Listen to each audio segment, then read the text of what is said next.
حضور پاک صلی اللہ علیہ وآلہ وسلم نے فرمایا، بدنصیب ہے وہ شخص جو والدین کی خدمت کر کے ان کی دعا نہیں لیتا اور لوگوں سے کہتا پھرتا ہے کہ میرے لیے دعا کرنا۔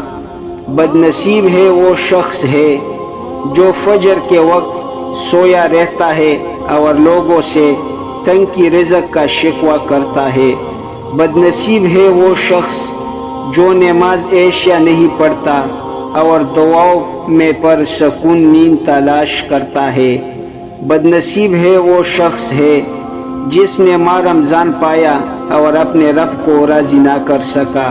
اور آپ صلی اللہ علیہ وآلہ وسلم نے یہ بھی فرمایا، جس نے میرے ایک حدیث سنی اور دوسروں تک پہنچائی، قیامت کے روز اس کے لیے میرے شفاعت واجب ہوگا۔